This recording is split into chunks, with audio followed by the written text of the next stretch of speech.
NU Bicara menginspirasi dengan karya dan cinta. Halo semuanya, Assalamualaikum warahmatullahi wabarakatuh. Selamat berjumpa kembali di podcast NU Bicara. Saya Nina Mutmainah kembali hadir selama beberapa waktu ke depan, akan mengajak Anda untuk menyimak obrolan saya di edisi spesial Hari Santri ini, yang menghadirkan narasumber-narasumber yang inspiratif tentunya. Dan kali ini santri muda Gen Z yang mampu menembus dunia wirausaha dan membangun kemandirian ekonomi. Kali ini kami hadirkan untuk Anda di podcast NU Bicara menginspirasi dengan karya dan cinta. Dan sudah hadir bersama dengan saya di podcast NU Bicara ada Mas Agi Nurfayi, seorang entrepreneur muda yang luar biasa. Assalamualaikum Mas Agi. Waalaikumsalam Mbak. Apa kabar? Alhamdulillah baik. Sehat baik sehat. Juga. Bisnisnya sehat ya kan? Alhamdulillah sehat juga saat ini, meskipun agak pusing. Oke, saya informasikan juga kepada penjenengan, agak pusing ini. Ya, kenapa? Ada aja pokoknya. Ada aja. Sebagai entrepreneur. Seorang entrepreneur itu nggak sah kalau nggak ada pusingnya gitu ya? Harus siap ruwet, harus siap pusing. Oke, Mas Agi ini adalah owner Kiga Kreatif. Kiga Kreatif. Ini kalau Anda lihat di akun IG-nya, namanya akunnya Kiga Kreatif, dan bergerak di bidang desain dan juga vendor baju yang omsetnya itu rata-rata satu bulannya sudah sampai di angka 30 juta begitu. Dengan usia yang cukup muda, saya bilangnya masih cukup muda karena baru fresh graduate kayaknya ya. Iya, fresh graduate ya? Atau udah nggak fresh lagi? Udah nggak. Udah nggak fresh lagi, tapi hanya beberapa waktu yang lalu kan. Tetapi sudah bisa membangun sebuah bisnis yang sangat luar biasa. Omset segitu itu nggak kaleng-kaleng, Mas Agi. Oke, Mas Agi dulu nyantrinya selama berapa tahun, Mas? Kalau nyantrinya dulu dari SMP, mulai dari tahun berapa ya? 2011 sampai 2010 ya. 2010 sampai 2013 itu nyantri di Mojokerto kebetulan di pondok pesantren Zabul Mutakin. Oke. Nah, terus lanjut ke SMA-nya pindah kemana? Karena mungkin pengen suasana baru, teman-teman baru. Akhirnya ke Darul Ulum waktu itu. Wah, berarti sekitar 6 tahunan ya Mas ya? Sekitar 6 tahun nyantri. Oke. Mas biasanya kebiasaan di pondok pesantren itu kan panggilannya bukan Mas ya, tapi Cak kan? Iya, Cak. Kalau waktu SMP banyaknya dipanggil Cak dulu. Oh gitu. Ya. Tapi Mas Agi hari ini requestnya minta dipanggil Mas gitu. Tapi kalau sekarang kayaknya anak-anak lebih cenderung panggil Mas. Oh gitu? Iya. Di pondok pesantren gitu ya panggilannya sekarang ya? Entah itu, kalau mungkin yang salah mungkin masih Cak ya. Nggak tahu. yang salah rata-rata masih Cak. Tapi yang agak modern udah geser ya panggilannya. Udah geser. Tapi itu memang panggilan itu spesifik banget gitu kan?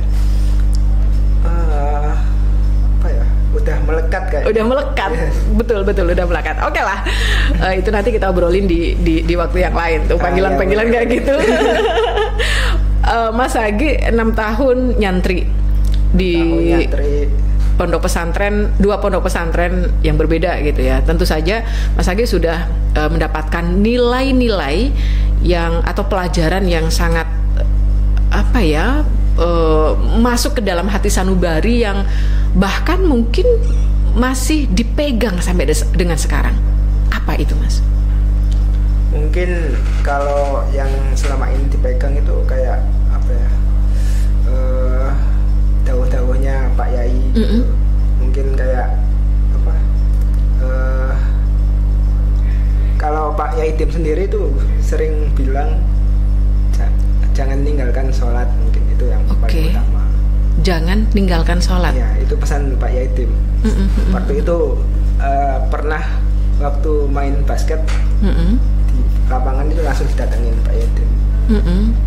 Pokoknya langsung ngingetin hal-hal kayak gitu. Padahal nggak waktunya sholat. Waktunya sholat. Ya, mepet maghrib itu waktu itu. Tuh kan, ketahuan ini. Ketahuan ini. Udah mepet maghrib gak mari-mari oleh basketan gitu. Mari itu waktu itu. Terus Abah Yai rawuh. ngingetin itu. Sembayang Le. Itu melekat banget itu sampai sekarang. Sampai sekarang.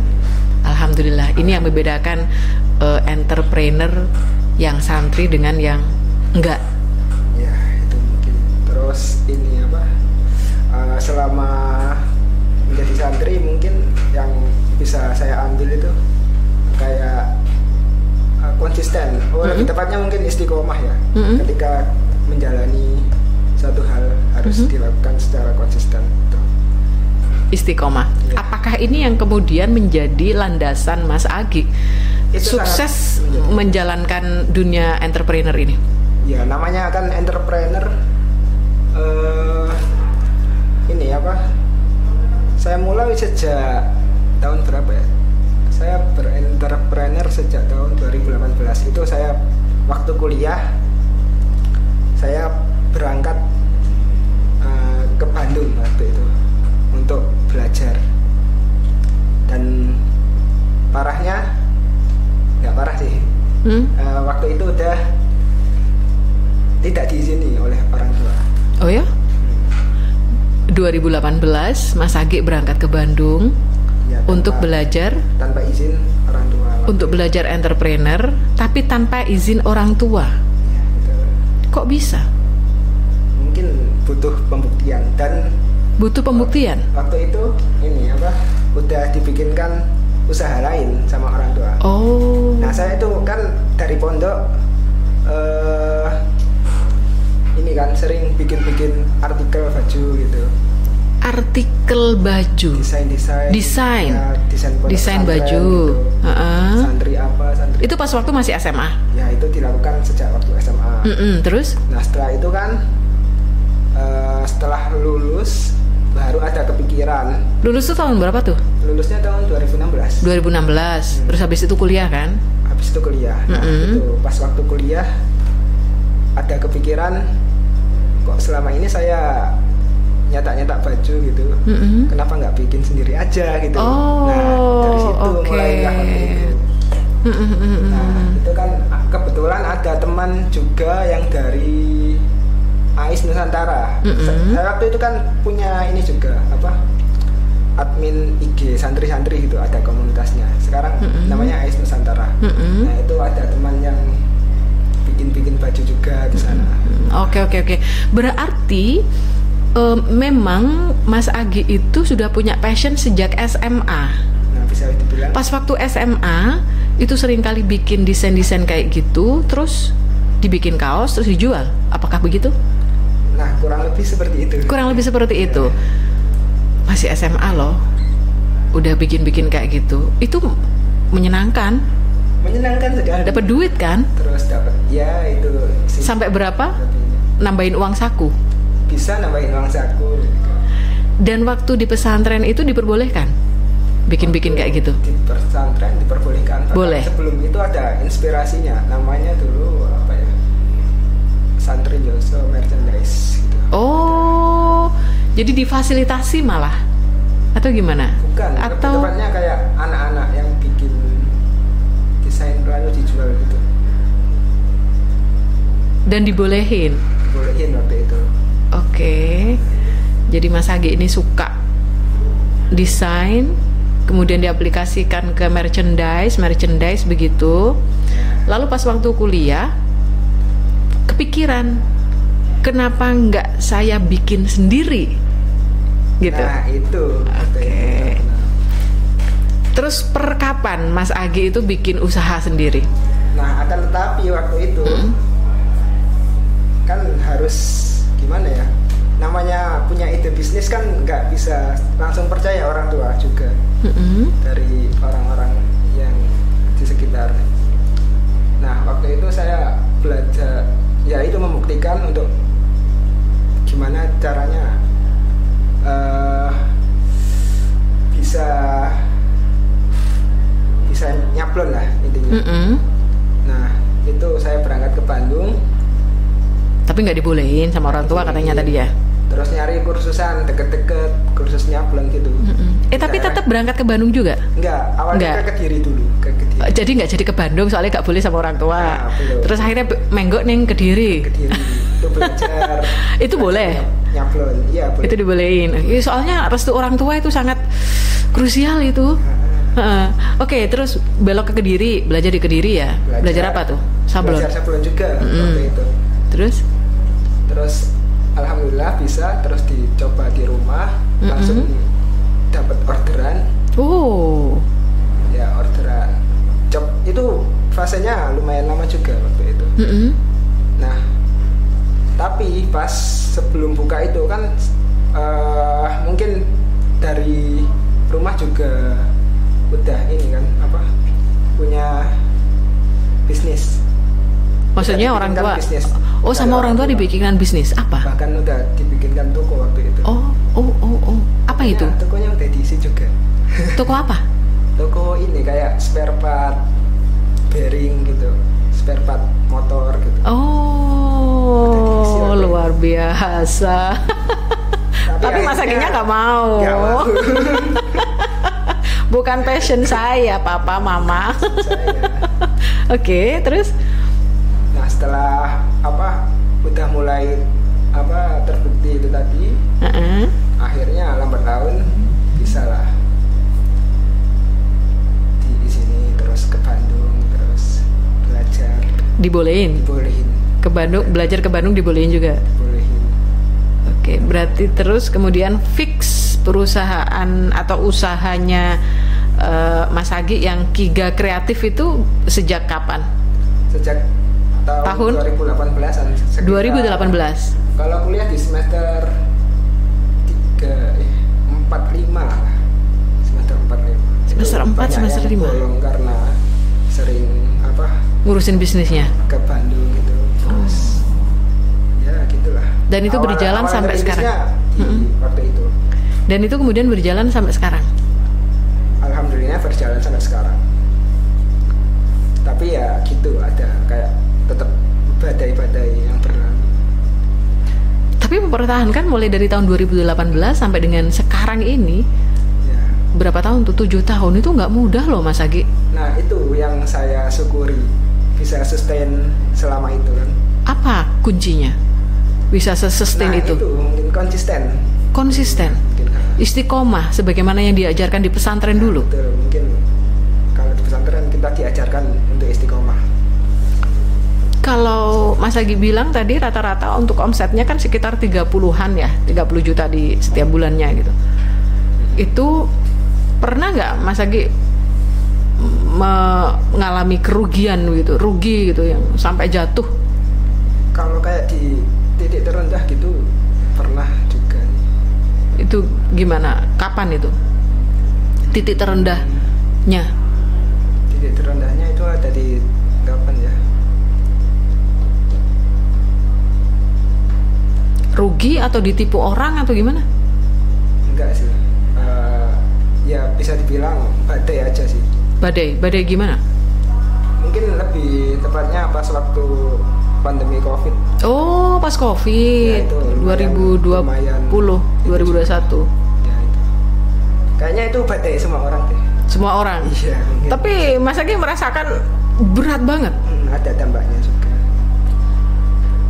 Nggak pernah pengen pindah bidang usaha gitu?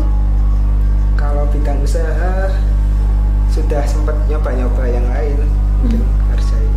Karena kadang kan namanya anak muda ya, anak muda biasanya kan pengen coba-coba, nyoba bisnis ini gagal, coba ganti yang lain, bisnis ini gagal lagi, ganti yang lain, akhirnya nggak ada yang ditekunin gitu. Nah itu makanya kalau misalkan, tapi kadang saya kepo juga, nyoba gimana, tapi akhirnya nggak cocok juga.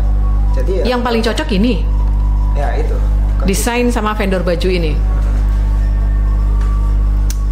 Tapi kalau ada lain-lain juga masih masuk. Nyoba? Iya masih nyoba. Mas Agi punya nyari peluang gitu. Oke, punya karyawan berapa? Kalau sekarang ada sekitar 8. 8. Itu kerja setiap hari? Kerja setiap hari. tiap hari. Gila kan nih? Nggak kelihatan loh pemirsa. Ini bos besar ini aslinya ini. Jadi Kiga Kreatif ini bergerak di bidang desain dan vendor baju. Jadi bikin-bikin baju atau kaos-kaos gitu. Bikin kaos-kaos gitu. Kaos-kaos. Mungkin sekarang udah kayak kaos sablon. Ada PDL, jersey. Kayak gini nih juga. Gitu ya. PDL, jersey gitu. Ini ditanganin dari sablon dulu waktu itu. Terus merambah ke PDL kan ada bordir-bordirnya juga tuh. Iya, ada. Itu sudah ditanganin sendiri sekarang? Nah kalau bordir belum. Masih belum. Wah ini kayaknya tahun depan ya. Amin. Oke. Nah Mas Agi, ini kan jenengan berawal dari santri ya.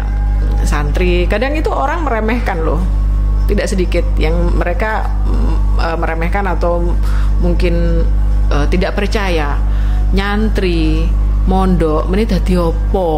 Sak bendino dikongkon ngaji tok gitu kan. Gitu. Tapi faktanya, nyatanya jenengan nggak gitu. Bagaimana kemudian menurut Mas Agi respons masyarakat yang seperti ini? Kalau respon masyarakat mungkin nggak tahu santri itu gimana. Santri itu ngaji atau apa.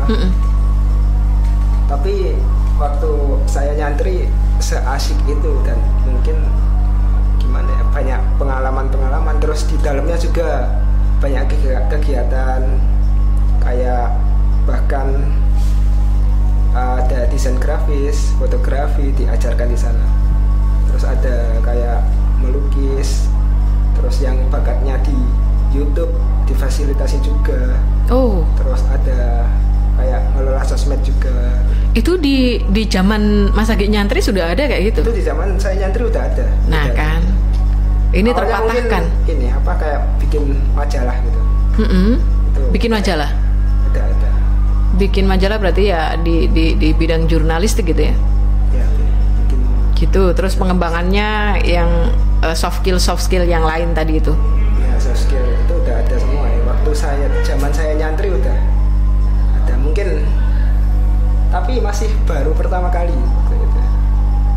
Kegiatan-kegiatan kayak gitu. Mas Agi, menurut Mas Agi, bagaimana posisi dan peran santri sekarang ini di dunia entrepreneurship? Peran santri di dunia entrepreneur sangat banyak gak sih sekarang? Banyak kalau bisa manfaatin itu. Konten kreator santri kan sekarang udah banyak juga ya. Iya, betul banget. Bisa masuk ke apa ya, afiliator mungkin, atau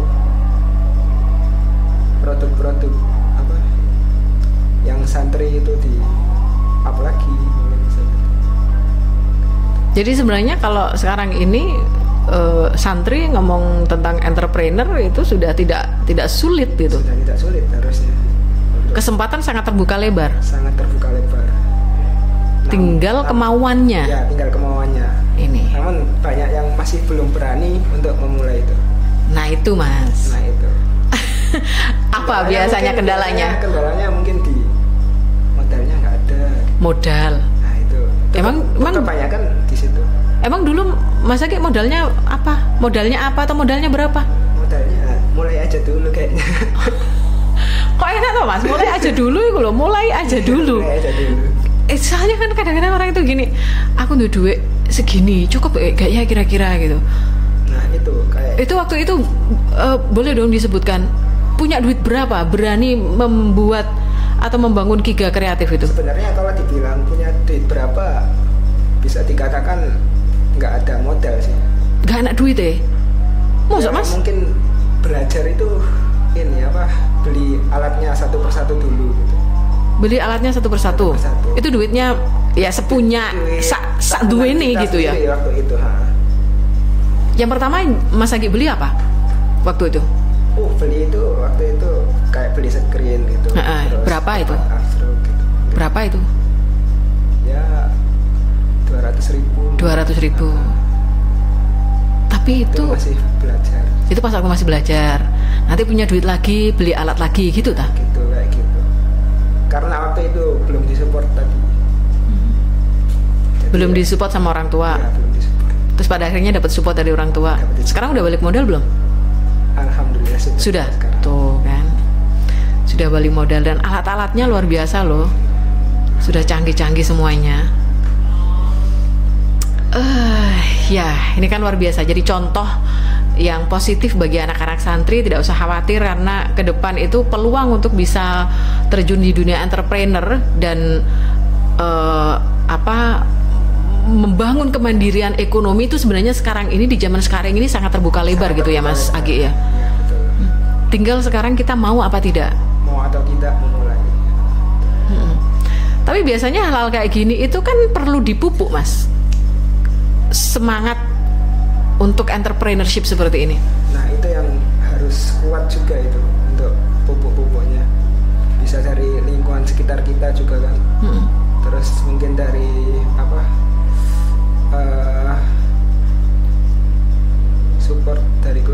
support dari keluarga.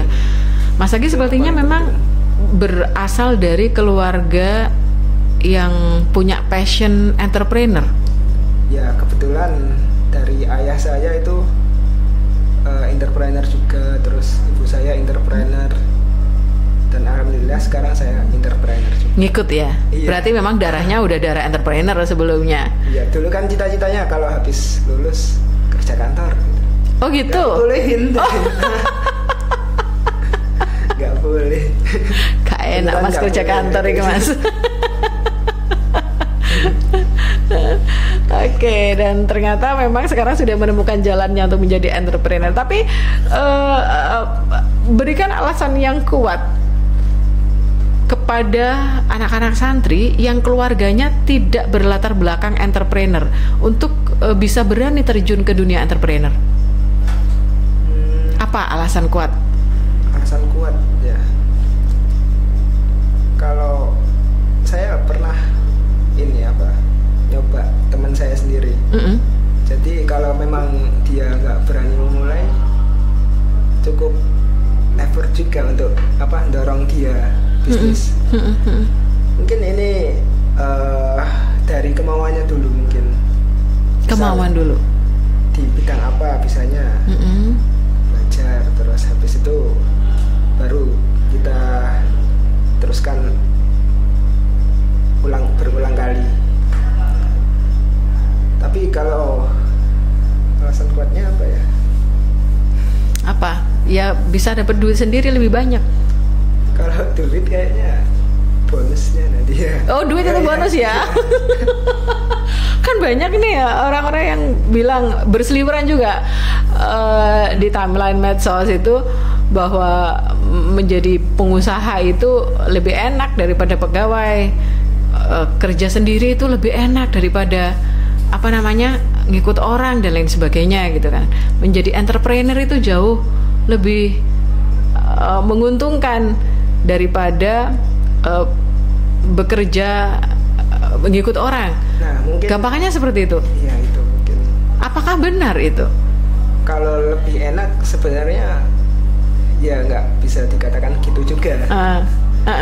Soalnya karena kita sebagai business owner otomatis kan kita harus bisa dalam semua hal kan. Betul. Antara bisnis itu. Jadi saya dulu mulai juga belajar sablon, terus belajar jahit, belajar ini, baru belajar keuangan. Itu harus bisa semua dulu. Oke. Baru kalau kita ngingetin karyawan itu tahu gitu standarnya seperti ini, seperti ini. Nah itu mungkin sebagai business owner harus kayak gitu. Ya semua dulu. Oke. Tantangannya berat juga ya. Nah, tapi jangan khawatir, ini semuanya patut untuk dicoba. Bener gak sih kayak gitu? Oke, Mas Agi, menurut Mas Agi yang seorang entrepreneurship yang santri, apa bedanya santri yang entrepreneur dengan entrepreneur yang bukan santri? Santri entrepreneur dan bukan entrepreneur santri. Mungkin dalam hal apa ya? Kalau dari background santri lebih apa? Gimana ya? Lebih bisa apa ya? Konsisten. Lebih bisa konsisten? Iya. Kalau dari pengalaman saya sendiri, kalau saya bingung soal bisnis, biasanya tanya-tanya di teman-teman santri saya waktu SMA. Kan sebagian ada yang di sini, jadi kita jejaring begitu ya. Banyak teman. Kalau bisnis itu perlu menurut saya. Jadi berjejaring gitu ya? Iya, jejaring itu. Oke. Mas Agi, kalau misalnya diberikan kesempatan untuk menyampaikan pesan untuk santri muda yang berminat untuk menekuni dunia bisnis, apa nasihat yang Mas Agi ingin sampaikan? Untuk kaum santri yang mungkin masih bingung arah dan ingin bergerak di entrepreneur, mungkin harus mungkin kalau sekarang mulai belajar, nyari goalsnya apa gitu, tujuannya. Baru nanti setelah lulus dari pesantren bisa mendalami hal itu. Jadi dipersiapkan sejak masih menjadi santri. Sehingga nanti kalau sudah lulus jadi santri, sudah siap untuk masuk sesungguhnya ke dunia bisnis. Secara nggak langsung kalau di pesantren, karena saya dulu sering liatin orang desain.